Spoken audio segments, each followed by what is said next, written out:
नमस्कार विद्यार्थी मित्रांनो, मी तुमचा एज्युकेटर अरविंद आणि तुमचं स्वागत आहे ग्लोबल ऑनलाईनमध्ये. मित्रांनो, जसं की आपल्याला माहीत आहे 10 नोव्हेंबरला महा TET परीक्षा होणार आहे आणि या परीक्षेच्या पेपर 2 मध्ये सामान्य विज्ञान विषयावर आपले 30 गुण अवलंबून आहेत आणि त्यासाठीच आम्ही या विषयात विचारल्या जाणारी MCQ ची सिरीज सुरू केली आहे. तर आजच्या सेशनमध्ये या टॉपिकवरील इम्पॉर्टंट MCQ आणि PYQ आपण पाहणार आहोत. तर महा TET 2024 या कोर्समध्ये आम्ही तुम्हाला संपूर्ण अभ्यासक्रमावर आधारित video lectures, daily live class, notes, 50 पेक्षा अधिक मॉक टेस्ट तसेच संपूर्ण अभ्यासक्रमावरती MCQ प्रोव्हाइड करत आहोत. तर हा कोर्स जॉईन करण्यासाठी दिलेल्या नंबरवरती तुम्ही व्हॉट्सअप करा किंवा ग्लोबल ऑनलाईन ॲप डाउनलोड करून आपलं नाव रजिस्टर करा. तर विद्यार्थी मित्रांनो, चला आजचं सेशन आपण सुरू करूयात. आजचा जो पहिला प्रश्न आहे, जे घटक धातू आणि अधातू असे दोन्ही गुणधर्म दाखवतात त्यांना काय म्हणतात? तर इथे आपल्याला ऑप्शन्स दिलेत: हॅलोजन वायू, नोबल वायू, धातू सदृश्य. तर हॅलोजन ग्रुप 17 मधले मूलद्रव्य आहेत, नोबल वायू हे 18 मधले मूलद्रव्य आहेत. वायू ही जनरल टर्म इथं दिली आहे आणि लास्ट जे आहे ते आहे धातू सदृश्य. तर याचं जो योग्य उत्तर असणार आहे ते असणार आहे धातू सदृश्य. धातू सदृश्य एक असे घटक असतात किंवा असे पदार्थ असतात जे धातू आणि अधातू दोन्हींचे गुणधर्म दाखवतात, म्हणून त्यांना धातू सदृश्य असं म्हटलं जातं. तर इथं उदाहरण दिलेत तुम्हाला: टेलोरियम आहे, अँटिमनी आहे, पोलोनियम आहे, बोरॉन, जर्मेनियम आणि सिलिकॉन हे धातू सदृश्याचे उदाहरणं तुम्हाला दिलेत. चला पुढचा प्रश्न आपण आता पाहूयात. टंगस्टन हा धातू किती सेंटीग्रेड या तापमानास वितळतो? तर टंगस्टन हा धातू इलेक्ट्रिक बल्बमध्ये प्रायमरीली यूज केला जातो. आपण पाहिलेलाच असेल, इलेक्ट्रिक बल्ब ही जी याच्यामध्ये तार वापरलेली असते ती जी तार आहे ती टंगस्टन या धातूपासून बनलेली असते. आणि मेन जे कारण आहे हा धातू यूज करण्याचं ते म्हणजे याचा जो मेल्टिंग पॉइंट आहे तो 3000 डिग्री सेल्सिअस आहे आणि याचा जो रोध आहे जास्त आहे. या दोन्हीही गुणधर्मामुळे टंगस्टन हा धातू त्या बल्बमध्ये तो त्याचं काम कर. ठीक आहे, याचं जे योग्य उत्तर आहे ते आहे 3000 डिग्री सेल्सिअस. चला पुढचा प्रश्न पाहूयात. प्रश्न आहे: हा अत्यंत हलका धातू असल्याने त्याचा वापर विमान बनवण्यासाठी केला जातो. तर मित्रांनो, विमान बनवण्यासाठी एक असा धातू हवा की जो हलका तर हवा आणि स्ट्रॉंगही हवा. तर याच्यामध्ये आपल्याला उदाहरणं दिलेत: लोह, जस्त, तांबे, ॲल्युमिनियम. याच्यामध्ये लोह स्ट्रॉंग आहे पण ते हलकं नाहीये, जस्त हलकं आहे पण ते स्ट्रॉंग नाहीये, तांबे ते एवढं स्ट्रॉंग नाहीये. याच्यामध्ये राहिलं ॲल्युमिनियम. तर ॲल्युमिनियम डायरेक्टली यूज नाही करत, ॲल्युमिनियमचा ॲलॉय यूज केला जातो किंवा ॲल्युमिनियमचा मिश्र धातू याच्यामध्ये वापरतात. तर तो जो मिश्र धातू आहे त्याला ड्युरॅल्युमिन असंही म्हणतात. तर ड्युरॅल्युमिन जो आहे तो ॲल्युमिनियम पासून बनतो. ॲल्युमिनियम 95%. त्याच्यानंतर कॉपर याच्यामध्ये वापरतात 4%. नेक्स्ट आहे मॅग्नेशियम. मॅग्नेशियम 0.5 ते 1.5% असतं. आणि मॅंगनीज जे आहे, मॅंगनीजचा वापर करतात 0.5% ते 1.5%. तर यांच्यापासून जे मिश्रण बनतं किंवा मिश्र धातू बनतो तो म्हणजे ड्युरॅल्युमिन आणि त्याचा वापर विमान बनवण्यासाठी केला जातो. ठीक आहे, हे लक्षात ठेवा, ॲल्युमिनियम. चला पुढचा प्रश्न आपण पाहूयात आता. खालीलपैकी कोणता अचुंबकीय पदार्थ आहे? अचुंबकीय पदार्थ म्हणजे असा पदार्थ की जो चुंबकाकडे आकर्षित होणार नाही. आपल्याला हे चांगलं माहिती आहे की लोखंड चुंबकीय आहे, त्याच्यानंतर निकेल चुंबकीय आहे, त्याच्यानंतर कोबाल्ट पण चुंबकीय आहे. तर राहिला धातू तांबे. तांबे हा अचुंबकीय पदार्थ आहे, तो चुंबकाकडे आकर्षित होत नाही. तर याचं उत्तर क, तांबे हे आहे. चला मित्रांनो, पुढचा प्रश्न आपण पाहूयात. सोन्याची शुद्धता कशाने व्यक्त केली जाते? तर आपण 24 कॅरेट, 22 कॅरेट, 18 कॅरेट या टर्म्स ऐकले असतील. तर 24 कॅरेट म्हणजेच 99.99% शुद्ध सोनं. आणि अंश जे आहे ते अंश वजनाचं एकक आहे, पाऊंड पण वजनाचं एकक आहे, रंग तर रंग आहे, हे तुम्हाला माहिती आहे. म्हणजे याच्यामध्ये जो योग्य ऑप्शन असणार आहे तो असणार आहे कॅरेट. सोन्याची शुद्धता कॅरेटने व्यक्त केली जाते. ठीक आहे, तर याचं योग्य उत्तर कळालंय. चला पुढचा प्रश्न आपण पाहूयात. मित्रांनो, पुढचा प्रश्न आहे: गनमेटलमध्ये कोणते धातू असतात? तर गनमेटल जे आहे, गनमेटल ब्रॉन्झचा अलॉय आहे किंवा ब्रासचा अलॉय आहे किंवा ब्रासचा मिश्र धातू आहे. त्याच्यामध्ये कॉपर, टीन आणि झिंक हे 3 धातू वापरले जातात. कॉपर, त्याच्यानंतर टीन आणि झिंक. आणि त्यांचा उपयोग जो आहे तो गिअर्स बनवण्यासाठी होतो किंवा बेअरिंग्स बनवण्यासाठी याचा वापर केला जातो. हे मशीनचे पार्ट आहेत, गिअर आणि बेअरिंग. यांच्या मॅन्युफॅक्चरिंगमध्ये किंवा यांना बनवण्यामध्ये कॉपर, टीन आणि झिंक यांचा जो अलॉय आहे किंवा यांचा जो मिश्र धातू आहे त्याचा वापर केला जातो. त्याला गनमेटल असे म्हणतात. तर इथे योग्य उत्तर जे असणार आहे ते क आहे, कॉपर, टीन आणि झिंक.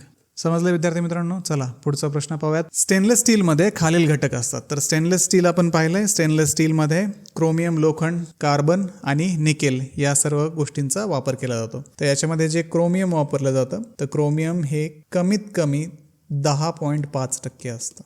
हे कंपल्सरी असायला हवं. कमीत कमी 10.5% स्टेनलेस स्टीलमध्ये क्रोमियम हे कंपल्सरी यूज करतात, त्याच्यापेक्षा कमी वापरत नाहीत. त्याच्यानंतर पुढचं जे मेटल आहे त्याच्यामध्ये कार्बन यूज करतात. कार्बन हे युजली 0.08 ते 0.25% एवढं कार्बन त्याच्यामध्ये वापरतात. त्याच्यानंतर निकेल वापरतात. निकेल जे वापरतात ते अप टू 22% पर्यंत वापरू शकतात. आणि उरलेलं जे असेल, उरलेलं आयर्न किंवा लोखंड याच्यामध्ये वापरलं जातं. तर ह्या 4 गोष्टींपासून स्टेनलेस स्टील बनतं. लक्षात ठेवा, क्रोमियम, लोखंड, कार्बन, निकेल आणि त्यांचे पर्सेंटेज. ठीक आहे, समजलंय? चला पुढचा प्रश्न पाहूयात आपण. प्रेशर कुकरमध्ये कोणता मिश्र धातू वापरतात? आपण ड्युरॅल्युमिन विषय ऑलरेडी पाहिलाय. हा प्रेशर कुकरमध्ये वापरला जातो. गनमेटलचे वेगळे युसेज आहेत, त्याच्यानंतर पितळ आणि कांस्य यांचे वेगळे युसेज आहे. स्पेशली प्रेशर कुकर बनवताना ड्युरॅल्युमिन याचा वापर केला जातो. चला पुढचा प्रश्न पाहूयात. पोलाद तयार करण्यासाठी खालीलपैकी कोणता धातू वापरला जातो? आपल्याला हे चांगलं माहिती आहे की पोलाद हे लोखंडाचंच एक रूप आहे, म्हणून पोलाद बनवण्यासाठी लोखंडाचा वापर केला जातो. त्याच्यामध्ये आयर्न किंवा लोखंड अधिक कार्बन या 2 गोष्टी वापरल्या जातात. या दोन्हींच्या मिश्रणांपासून पोलाद बनतं. चला पुढचा प्रश्न पाहू. खोलीच्या तापमानावर खालीलपैकी कोणता धातू द्रव असतो?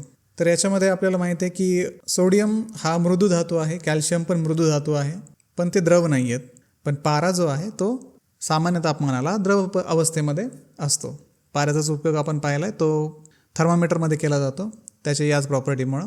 त्याचा जो फ्रीजिंग पॉईंट आहे तो पण खूप कमी आहे, त्याचा बॉइलिंग पॉईंट पण खूप जास्त आहे. त्याच्यामुळे पारा हे एक आयडियल धातू आहे किंवा आदर्श धातू आहे जो थर्मामीटरमध्ये वापरला जाऊ शकतो. चला लक्षात ठेवा, पारा हा सामान्य तापमानाला द्रव अवस्थेमध्ये असतो. पुढचा प्रश्न पाहूयात. खालीलपैकी कोणता धातू 30 डिग्री सेल्सिअसच्या खाली वितळतो? याच्यामध्ये ऑप्शन दिलेत आपल्याला: तांबे, ॲल्युमिनियम, सोने आणि सिझियम. तांब्याचा मेल्टिंग पॉईंट हा 1085 डिग्री सेल्सिअस एवढा आहे. ते जर आपण ॲल्युमिनियमच्या बाबतीत जर पाहिलं तर 660.3 डिग्री सेल्सिअस एवढा ॲल्युमिनियमचा मेल्टिंग पॉईंट किंवा त्या तापमानाला ॲल्युमिनियम वितळतं. तेच जर आपण सोन्याच्या बाबतीत जर पाहिलं 1064 डिग्री सेल्सिअसला सोने वितळते. शेवट राहिला सिझियम, तो वितळतो 28.5 डिग्री सेल्सिअसला. ठीक आहे, जर 28.5 डिग्री सेल्सिअस हे 30 डिग्री सेल्सिअसच्या खाली आहे, म्हणून याचं योग्य जे उत्तर असणार आहे ते असणार आहे सिझियम. यांचे मेल्टिंग पॉईंट लक्षात ठेवा, हे तुम्हाला उपयोगी पडतील नंतर. पुढचा प्रश्न पाहूयात. खालीलपैकी कोणता घटक विजेच्या दिव्यात वापरला जातो? ऑप्शन्स दिलेत आपल्याला: तांबे, हेलियम, ॲल्युमिनियम, टंगस्टन. तर आपण सुरुवातीलाच पाहिलं होतं की टंगस्टन हा धातू जो आहे याचा रोध जास्त आहे आणि याचा मेल्टिंग पॉईंट पण खूप जास्त आहे. ह्या 2 प्रॉपर्टीजमुळे टंगस्टनला विजेच्या दिव्यामध्ये वापरलं जातं. योग्य उत्तर आहे ड, टंगस्टन. पुढचा प्रश्न आहे: खालीलपैकी या धातूचा विद्युत रोध सर्वाधिक असतो? टंगस्टन आपण जस्ट आत्ताच याचं एक्झाम्पल पाहिलं, टंगस्टन हे याचं योग्य उत्तर. टंगस्टनचा विद्युत रोध हा इतर धातूंच्या तुलनेमध्ये सगळ्यात जास्त आहे. याचं करेक्ट आन्सर आहे टंगस्टन, ब. विद्यार्थी मित्रांनो, पुढचा प्रश्न आहे: खालीलपैकी काय सर्वात उत्तम विद्युत वाहक आहे? ऑप्शन्स दिलेत आपल्याला: पाणी, लोकर, चांदी, ॲल्युमिनियम. तर विद्युत वहनासाठी पाण्यामध्ये आयन्स असतात. पाणी ही विद्युत वाहक आहे, लोकर ही विद्युत वाहक नाही, चांदी विद्युत वाहक आहे, तो धातू आहे. ॲल्युमिनियम जो आहे तो धातू आहे, विद्युत वाहक आहे. पण या दोन्हींना जर कम्पेअर केलं आपण तर त्याच्यामध्ये चांदी हे योग्य उत्तर आहे, कारण चांदीचा विद्युत वहन क्षमता जी आहे ती खूप जास्त आहे ॲल्युमिनियमला कम्पेअर करता. म्हणून चांदीचा जो वापर आहे तो कम्प्युटरमध्ये केला जातो. कम्प्युटरचे जे स्पेअर पार्ट असतात त्यांच्यामध्ये चांदी वापरली जाते. तर याचं योग्य जे उत्तर आहे ते आहे चांदी. लक्षात ठेवा, सर्वात उत्तम विद्युत वाहक चांदी आहे. चला मित्रांनो, पुढचा प्रश्न पाहू. लोखंड गंजल्यावर त्याचे वजन. तर लोखंड गंजण्याची जी क्रिया आहे त्याच्यामध्ये लोखंडाचा संपर्क पाण्यासोबत येतो, त्याच्यानंतर हवेसोबत येतो आणि त्याच्यावरती गंज चढतो. तर या पाणी आणि हवेमुळे लोखंडाचं कन्व्हर्जन हे फेरिक ऑक्साईडमध्ये आणि फेरिक हायड्रॉक्साईडमध्ये होतं आणि त्या लोखंडावरती या फेरिक हायड्रॉक्साईडचा एक थर जमा होतो आणि तो थर जमा झाल्यामुळं त्या लोखंडाचं वजन वाढतं. तर याचं जे योग्य उत्तर आहे वजन वाढते. चला मित्रांनो, पुढचा प्रश्न आपण आता पाहूयात. हवेत तापवल्यानंतरही कोणत्या धातूचे ऑक्सिडेशन होत नाही? ऑप्शन्स दिलेत आपल्याला: सोने, प्लॅटिनम, तांबे व शिसे, लोह व क्रोमियम, लोह व जस्त. तर आपण याच्यामध्ये जर पाहिलं, तांबे, शिसे, लोह, क्रोमियम आणि लोह जस्त हे जर हवेत तापवले तर यांचं ऑक्सिडेशन होतं. उरलं सोने आणि प्लॅटिनम. तर सोने आणि प्लॅटिनम जे आहेत कमी क्रियाशील आहेत, त्यांची सहजासहजी अभिक्रिया होत नाही, म्हणून त्यांना कमी क्रियाशील म्हणतात. आणि हे जे दोन्ही धातू आहेत त्यांचं ऑक्सिडेशन हवेत तापवल्यावर सुद्धा होत नाही. योग्य उत्तर आहे अ, सोने व प्लॅटिनम. पुढचा प्रश्न आपण पाहूयात आता. लोखंड गंजण्यामध्ये कोणत्या उत्प्रेरकाचा किंवा कॅटलिस्टचा वाटा असतो? आपण जस्ट मागच्या क्वेश्चनमध्ये पाहिलं होतं. लोखंड गंजण्यासाठी लोखंडासोबत ऑक्सिजन आणि पाणी या 2 गोष्टींचा सहभाग असतो. तर याच्यामध्ये ऑक्सिजन जे आहे त्याचा उपयोग कॅटलिस्ट म्हणून केला जातो किंवा उत्प्रेरक म्हणून केला जातो. तर उत्प्रेरक कशाला म्हणायचं? उत्प्रेरक म्हणजे एक असा पदार्थ की जो अभिक्रिया होताने त्याचा वेग वाढवतो, म्हणजेच अभिक्रिया पटकन होते. तर मग ऑक्सिजन हे याचं योग्य उत्तर आहे. ऑक्सिजनच्या सानिध्यात जर लोखंड पाण्याच्या संपर्कात आलं तर त्याचा गंजण्याचं प्रमाण वाढतं. तर योग्य उत्तर याच्यामध्ये आहे ऑक्सिजन. समजलं मित्रांनो? चला आपण पुढचा प्रश्न पाहूयात. लोखंडी पत्रा गंजू नये यासाठी त्यावर जस्ताचा किंवा झिंकचा थर चढवतात. या प्रक्रियेस काय म्हणतात? आपल्याला ऑप्शन दिलेत इलेक्ट्रोप्लेटिंग, गॅल्वनायझेशन, ॲनोडिंग आणि वल्कनायझेशन. तर इलेक्ट्रोप्लेटिंगमध्ये एका धातूवर दुसऱ्या धातूचा थर चढवतात. तर हा पातळ थर चढवण्यासाठी इलेक्ट्रिसिटीचा वापर करतात. ॲनोडिंगमध्ये धातूवरती ऑक्साईडचा थर चढवतात, त्याला ॲनोडिंग म्हणतात.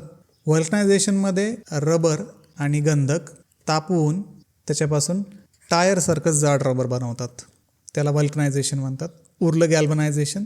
तर गॅल्वनायझेशनमध्ये झिंक जो असेल तो वितळवून त्याच्यामध्ये पत्रा बुडवला जातो आणि त्या पत्र्यावरती झिंकचा थर जमा होतो, त्याला आपण गॅल्वनायझेशन म्हणतो. तर घराचे जे पत्रे असतात ते गॅल्वनाइज्ड असतात आणि गॅल्वनायझेशन केल्यामुळं पत्र्याच्या गंजण्याचं जो प्रमाण आहे ते खूप कमी होऊन जातं, म्हणून गॅल्वनायझेशन ही पद्धत वापरली जाते.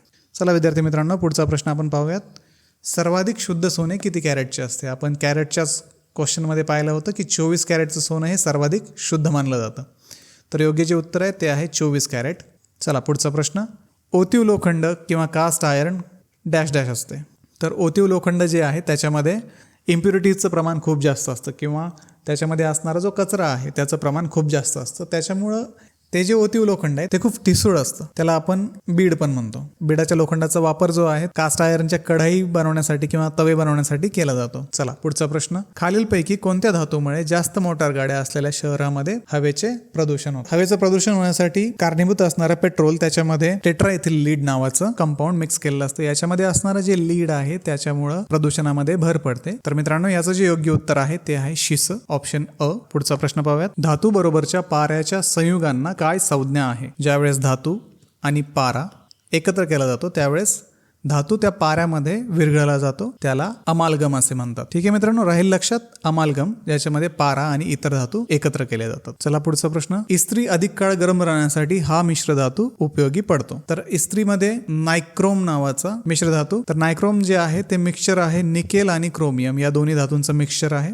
त्याच्यामध्ये 80% निकेल आणि 20% क्रोमियम वापरलेलं असतं. तर मग या प्रश्नाचं योग्य उत्तर आहे नायक्रोम. नायक्रोममुळे इस्त्री अधिक काळ गरम राहते. ठीक आहे विद्यार्थी मित्रांनो, पुढचा प्रश्न आपण पाहूयात आता. खालीलपैकी कोणत्या धातूंवर पाण्याची अभिक्रिया होत नाही? ऑप्शन दिलेत आपल्याला जस्त शिसे, पारा शिसे, पारा जस्त, तांबे व चांदी. याच्यामध्ये जे योग्य उत्तर असणार आहे ते असणार आहे तांबे व चांदी. हे दोन्ही जे धातू आहेत त्यांच्यावरती पाण्याची अभिक्रिया होत नाही, म्हणून तांब जे आहे त्याचा उपयोग पाण्याच्या फिटिंग मध्ये केला जातो आणि चांदीचाही उपयोग कम्प्युटरच्या स्पेअर पार्ट मध्ये. त्याच्यामुळे त्याचं रस्टिंग होत नाही, बाष्पामुळे गंजत नाही आणि त्यांचं काम ते योग्य रीतीने करतात. तर योग्य उत्तर आहे तांबे व चांदी, ऑप्शन ड. पुढचा प्रश्न पाहूयात आपण. जस्त व सल्फ्युरिक ऍसिड यांच्या क्रियेने हा वायू तयार होतो. जस्त म्हणजे झिंक आणि सल्फ्युरिक ऍसिड म्हणजे H2SO4. ज्यावेळेस दोन्हींची रिॲक्शन होते त्यावेळेस झिंक सल्फेट किंवा ZnSO4 नावाचं केमिकल तयार होतं, सोबत H2 गॅस बनतो. तर हा H2 गॅस जस्त आणि सल्फ्युरिक ऍसिड यांच्या क्रियेमुळे बनतो. तर याचं योग्य उत्तर आहे हायड्रोजन. ठीक आहे, राहील लक्षात. विद्यार्थी मित्रांनो, हे होते आजचे महत्त्वाचे MCQ. आय होप तुम्हाला सगळे कॉन्सेप्ट समजले असतील. तुमचे इतर काही प्रश्न असतील तर मला कमेंट करून सांगा आणि व्हिडिओला लाईक करायला विसरू नका. सोबतच ग्लोबल ऑनलाईनला सबस्क्राईब करा आणि व्हिडिओ सिरीज अशीच पाहत राहा. यामुळे आपल्या परीक्षेमध्ये नक्कीच खूप फायदा होणार आहे. ठीक आहे, आजचं सेशन आपण कंप्लीट करूया. थँक्यू.